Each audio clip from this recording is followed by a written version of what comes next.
At noon.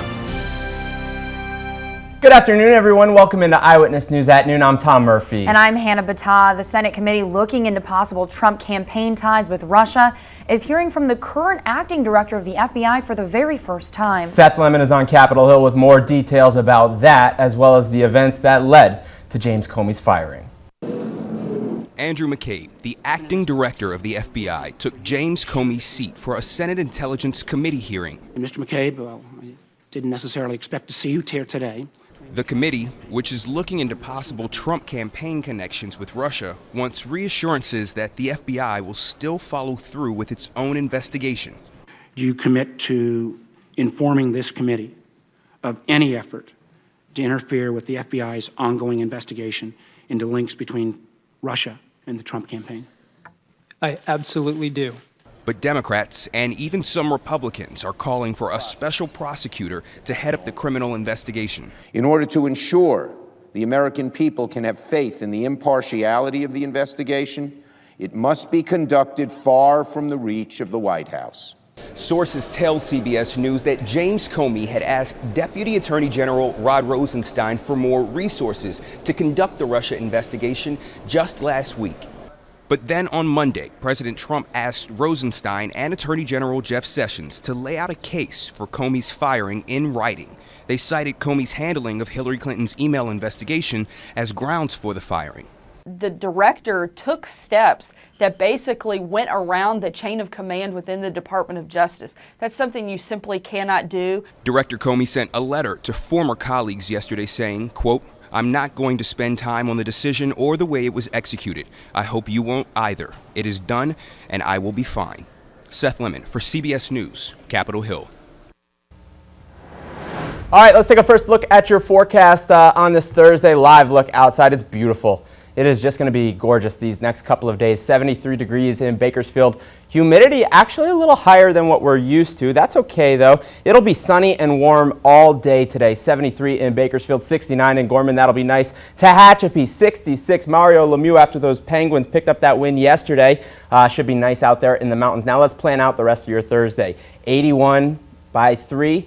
81 still at 7. That kind of shows you just how consistent and just really pleasant of a day that we'll have in Bakersfield and the South Valley. If you take a look at the mountains, a little bit cooler, 70s by 3, 60s by 7, and then into the 50s by 10 o'clock. But what's your Mother's Day forecast going to look like? I spoke to Aaron Perlman about the forecast today.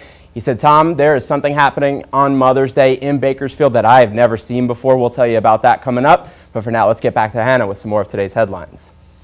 Tom, what was once a suspicious death is now being called a murder by Bakersfield police. The investigation is underway this afternoon after a tip from our Eyewitness News tip line. Officials say 31-year-old Nicholas Dean was found unresponsive on a home on Doré Drive and later died at the hospital. A friend told Dean's sister to call our tip line, and we were able to prompt a second autopsy, which reveals the 31-year-old man with cerebral palsy was strangled. I mean, if I'm wrong, I'm wrong. That's fine. I'd rather be wrong. But let's come out with the truth. Now that investigation is now in the hands of Bakersfield police. To see the latest on this story, you can head to our website at bakersfieldnow.com. We want to show you some strong video of a violent robbery at a local restaurant that was caught on camera. It happened yesterday morning at the Tacos El Dorado on White Lane. We showed you new at noon. And today you can see the two suspects in black hooded sweatshirts then go into the restaurant. They demand cash, then they pistol whip the cashier, grab the money, and run. The owners say it's the third time they've been robbed in the past 10 years. Bakersfield police later arrested the two men. And have you seen this man on your screen? The sheriff's office says he robbed an East Bakersfield CVS store. They say he got away with health and beauty supplies at the store on Niles Street after pulling a knife on an employee. Authorities say the man they're looking for is 6 feet tall, weighs about 185 pounds, and drove off possibly in a Toyota Corolla. So if you believe you've seen him, immediately call the sheriff's office. The following segment is sponsored by St. Jude Children's Research Hospital. Well, the day is finally here. The St. Jude Dream Home Giveaway is today, and the tickets sold out yesterday. Now that means we've raised $1 million to go to the St. Jude Foundation.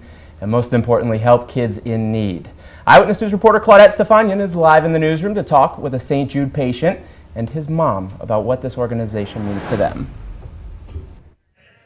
Hello, Tom. It truly is remarkable. That's right. It's all about St. Jude today. Right now, you are looking at those 10,000 tickets. That's right. Someone is going to be chosen today to win that St. Jude Dream Home. If you were tuning in this morning, you got to see the slew of prizes that we were able to give out, one of them being that $10,000 shopping spree over at the house. We also gave away the wine tour as well as an amazing trip to Costa Rica. But luckily, if you've been tuning into Eyewitness News, you're going to be able to see who's going to win those additional prizes, one of which is a Chevy Spark, and of course, the ultimate prize of all, which is that St. Jude Dream Home. Now, luckily, I am joined with Jenny, and we want to give you guys a better perspective of exactly what St. Jude does, since she was able to go over with her son, Jude, and give us more of a perspective on it. So, Jenny, thank you so much for joining us. So, please tell me, how did you guys end up over at St. Jude, and how was that experience for you?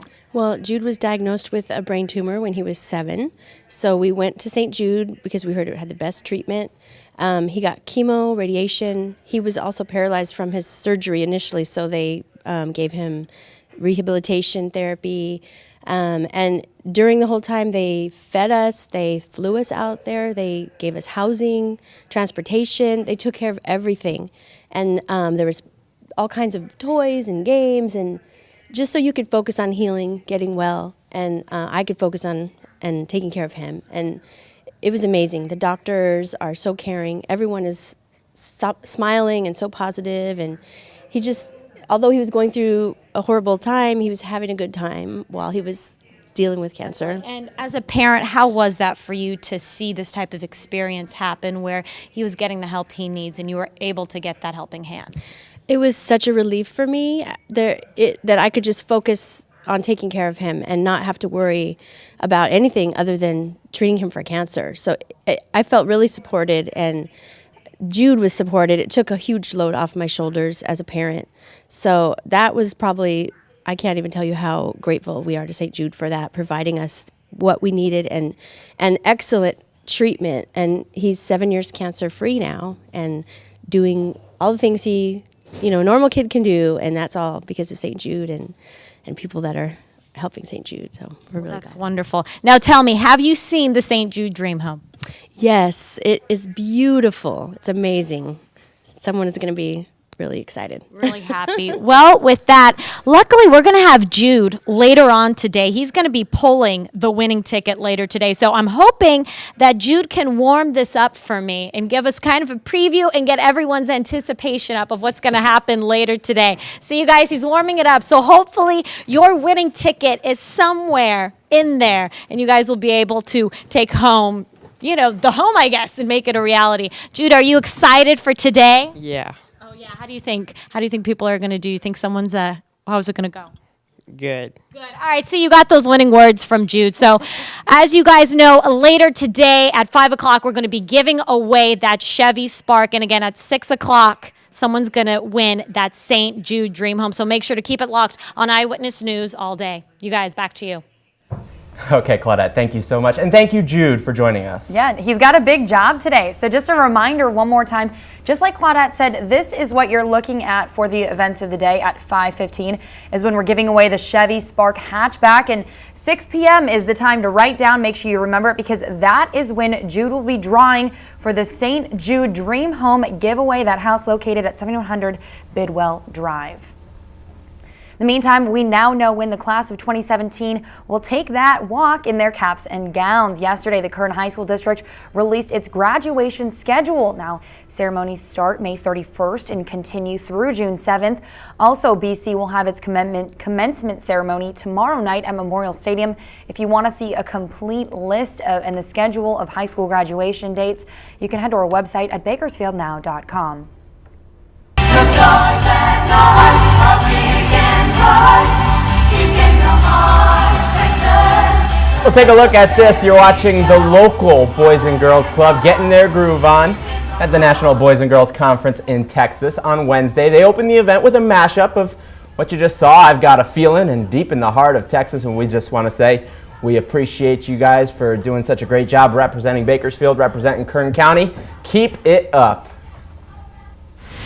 Looking forward to that. It's a shark sighting. Stay out of the water in this area along our Californian coast. We'll tell you where it is after this. And sticking in California, how CAL FIRE is using some history to put an end to some of our wildfires. Plus, your forecast after this.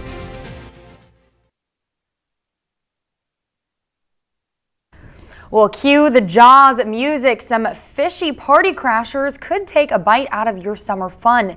More sharks have been spotted off the coast of Long Beach. This was video from yesterday. Now, the sharks weren't bothering anybody, at least physically, but they just kept to themselves, going for a swim right along the coast. Now, Beach Patrol was on scene to protect swimmers and boaters alike, but they said at one point they saw around 15 great white sharks, and many forecasters are attributing it to the warmer weather, Tom.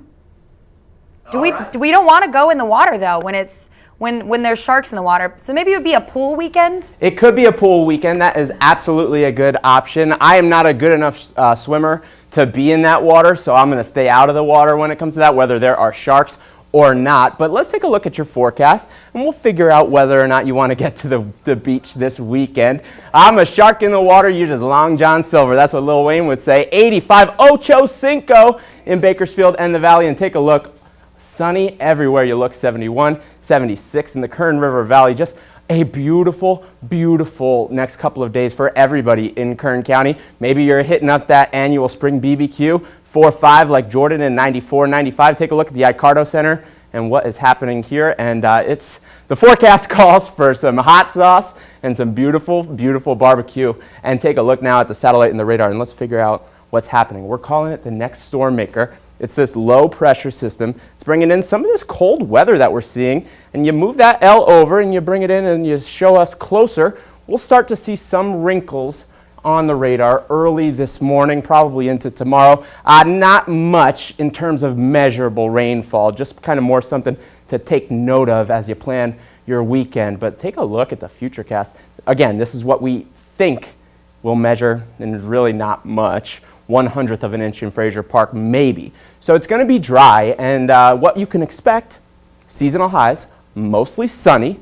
Friday, increase in clouds, 20% chance of rain in the morning, like we just showed you, and the weekend cool down will be in effect. Valley temperatures will be in the 70s, the mountains 50s and the 60s. Now, if you're saying to yourself, hey, Murphy, I saw you on Twitter, I saw you before the show, you said there was something in this forecast Aaron Perlman told you that he'd never seen before in Bakersfield.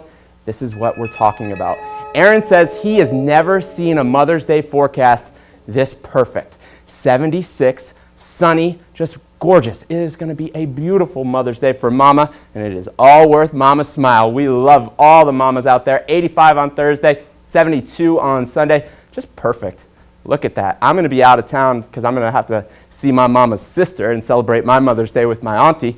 But if you're here in Bakersfield in the South Valley, 76, just beautiful. I love it. Oh, the Kern Mountains as well, 71, then 57, 58, a warm-up, but mostly chilly actually in the mountains for the most part. Can you tell I'm freestyling this forecast a little bit?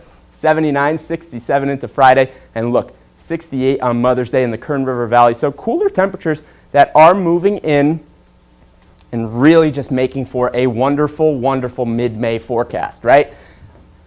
We saw those 100-degree temperatures already last week, and we were kind of over it already. So we decided, you know what, let's flip it up and go back to the 70s, go back to these seasonal temps and really enjoy ourselves. And that is what the weather forecasters are calling for. All right, thank you, Tom. So we're enjoying the weather, but definitely staying off the coast if we can. The second I hear about a great white shark sighting, I'm out. I'm out on that. That's true. Well, in the meantime, dozens of airplanes and helicopters used to defend our country during times of war all now have a new mission. Firefighters in California are outfitting retired military aircrafts to fight massive wildfires, as Chris Martinez shows us how the warbirds are transferred for a different kind of battle.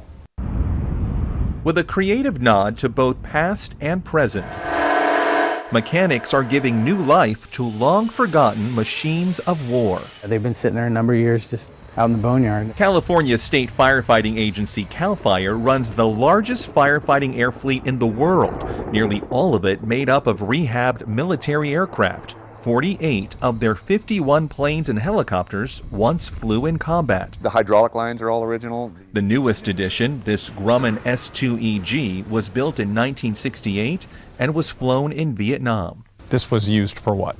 Hunting subs off of carriers. When the war ended, the plane was retired. CAL FIRE found it rusting away in an Arizona junkyard. It's now being fully rehabbed for a new battle. Where CAL FIRE puts the retardant tank now to drop on fires, that's where you had 1 or 2 torpedoes. Every modification for every aircraft is done entirely in-house. It really is phenomenal to watch. Dave Teeter says mechanics keep as much of the original aircraft intact as possible. If they can't find the part, they can generally manufacture the part. They work very well. They'll find out how well their newest plane performs when it's deployed in 2018. Exactly 50 years after flying its very first mission, half a world away. Chris Martinez, CBS News, Sacramento.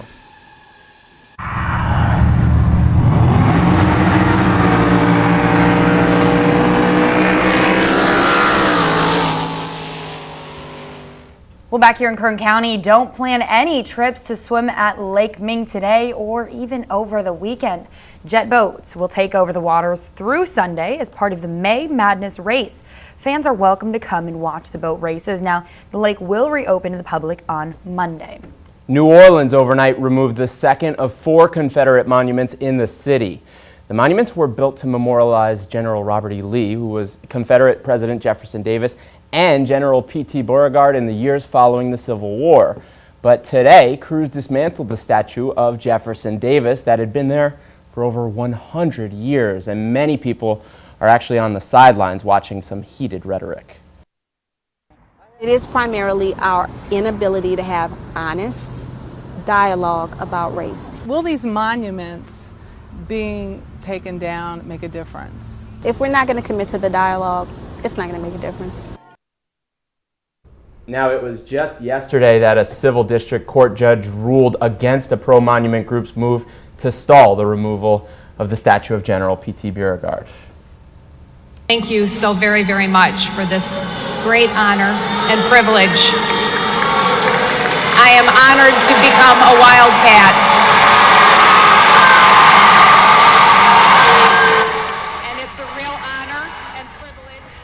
Well, you're listening to Education Secretary of the country, Betsy DeVos' commencement address at a historically black college. It didn't go over too well with the class of 2017. Now, this is the Bethune-Cookman University yesterday. Graduating students stood and turned their back on DeVos and tried to boo her off stage. Protesters delivered petitions signed by thousands of people demanding that the university leaders drop plans to have her speak. All right, we're going to step aside, but when we come back, it became the happiest place on earth, but it all started with a map. The treasure that is on sale for Walt Disney when we come back. Some good news for those of you looking to save a couple cents at the pump. AAA says gas prices have fallen pretty much every day for the last 3 weeks. The national average for a gallon of regular gas is now $2.34 a gallon. AAA says consumers should thank falling oil prices for the lower pump prices. Crude oil prices have actually dropped about 11% since early April. A Disneyland treasure that predates the park is going up for auction. Yeah, Walt Disney and a friend created this map you're looking at back in 1953 to try to sell investors on his idea of a family-friendly theme park. Stored away for more than 60 years, it's going on the block next month in LA. The auction house expects to sell it for as much as $1 million. And I'm sure Aaron Perlman would love to get in on that. Aaron Perlman would love, I mean, we all would love to be able to get in on a drawing that we have that much money to be able to do it. But oh yeah, piece of history. It's a wonderful, wonderful treasure. It certainly is. We're going to take a break. We have a final look at the forecast after this. Stick with us. All right, let's hit your final forecast really quickly and take a look. Remember, it is Mother's Day this weekend, and you had better have your gift ready. Do you have your gift ready for your mama? I'm still getting it prepped and ready to go. All right, well, it's going to be 76 and sunny in Bakersfield on Sunday, so be ready for a picnic, be ready for a barbecue, whatever you want to do. It's just going to be a gorgeous Mother's Day. But take a look. There is an opportunity for a little bit of early morning rain tomorrow. It'll also be a little bit windy these next couple of days in the mountains, but it is all going to clear out by the time this weekend rolls around. Saturday and Sunday should be beautiful. And look at the Kern River Valley. Temperatures just consistently in the 60s for your highs, your lows in the low 40s as well. Some morning showers tomorrow to start the weekend off right with a little bit of dew on the grass. But everything is looking just beautiful, and it should be a wonderful week ahead for everyone. All right, looking forward to it. Well, hey, Tom, you mentioned Mother's Day coming up on Fox 58. We're going to give you a look at the business of Mother's Day as well as some of the trending gifts for this year. I need to check that out. All Where right. can I do that? You can do it Fox 58 right now. We're switching over. Oh. Hope to see you there.